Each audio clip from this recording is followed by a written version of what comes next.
kita sebagai pengusaha, sebagai owner, sebagai profesional harus menjalankan sendiri atau paling tidak memantau. Kita planning, kita ke depan harus melangkah kemana, langkah-langkah kita harus seperti apa. Nah, kita akan belajar. Jadi operation taktik dari strategi kita apa sih? Nah, kita akan belajar. Pada dasarnya ada 4 macam taktik yang bisa kita lakukan, yaitu defensif, kita bertahan, atau ofensif, kita menyerang, walaupun terkadang the best defense is to attack, itu is offense, ya itu nanti akan sedikit dibahas. Ada yang namanya flanking, atau memutar. Jadi nggak langsung head on, depan berhadap-hadapan, tapi kita lewat belakang terus ditusuk. Ya, atau kita perang gerilya atau gerila. Itu gerila bukan gorila ya Bapak Ibu ya. Tapi perang gerilya. Ya, Pak Sudirman terkenal. Dan rumornya Bapak Ibu, Vietcong itu belajar di Pak Dirman ini untuk bisa mengalahkan tentara Amerika. Nah, kita akan sedikit bahas satu persatu. Oke, taktik defensif, yaitu kita yang bertahan. Seringkali hanya dilakukan oleh market leader. Artinya apa? Sifatnya pasif dan antisipatif. Dia tidak melakukan serangannya, tetapi merespon terhadap serangan yang ada. Nah, itu defensif. Tujuannya adalah mempertahankan competitive advantage, meminimalkan resiko serangan, dan juga mengurangi efek dari serangannya. Artinya, kita tetap kena, kita tetap ada market share kita hilang, atau kita menerima rugi, tapi tidak terlalu parah, sehingga kita masih bisa tetap survive. Itu defensif. Artinya bukan serta-merta kita terhindar dari serangan atau terlindungi, nah, tapi kita berusaha meminimalkan kerusakan yang terjadi ke perusahaan kita, baik dari market share, kerugian, maupun reputasi. Kadang reputasi pun dipertaruhkan. Nah, itu yang defensif. Sedangkan kalau ofensif, kita menyerang secara frontal. Jadi depan ke depan, satu lawan satu, mono imono. Nah, kalau di film-film gitu biasanya. Artinya di sini kita melakukan serangan, kita menyerang secara belak-belakan, biasanya kayak price war. Nah, itu pasti head to head. Sudah apa ya? Istilahnya red ocean, sudah berdarah-darah perangnya di situ. Nah, satu, supaya kita selamat dari perang yang besar itu, yaitu pertama kita harus fokus pada kekuatan atau kelebihan yang kita punya. Fokus terhadap kemarin sudah audit. Nah, kita yang unggul di mana? Kita punya keunggulan atau memiliki keunggulan oleh dari branding, dari reputasi. Nah, dari situ mungkin kita bisa mulai muted. Saya di mute Pak Sandi. Bentar. Oke, ya. Cek. Oh, suaranya sudah kembali.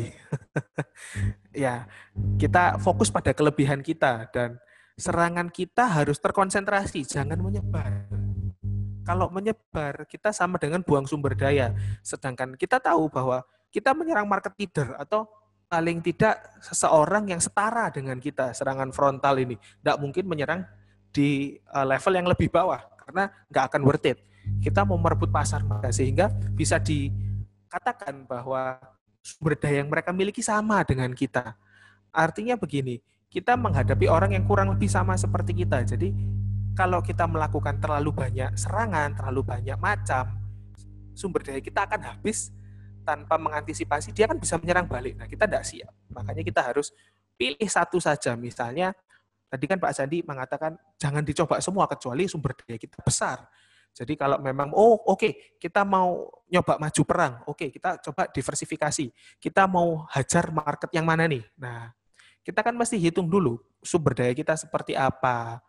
Terus kita kelebihannya di mana sehingga orang yang ada di market itu mau melihat barang kita. Nah, dan juga kita manfaatkan situasi dan kondisi. Nah, dan situasi dan kondisi ini yang akan jadi faktor penting karena sekarang situasi dan kondisinya amat sangat ya bisa dikatakan buruk ya Pak Sandi. Ekonomi lesu, kebijakan pelin-pelan, banyak kebingungan, dan juga orang masih takut, euforianya corona masih ada walaupun sudah dinyatakan new normal ya, orang masih tetap takut. Artinya situasi dan kondisi tidak mendukung. Sekarang bagaimana cara kita memanfaatkannya? Tinggal di situ. Itu kalau mau ofensif. Nah, ada dua lagi. Yang ketiga adalah flanking. Kita memutar, kita serangan dari belakang atau dari samping. Nah, ini kita mengeksploitasi kelemahan pesaing kita.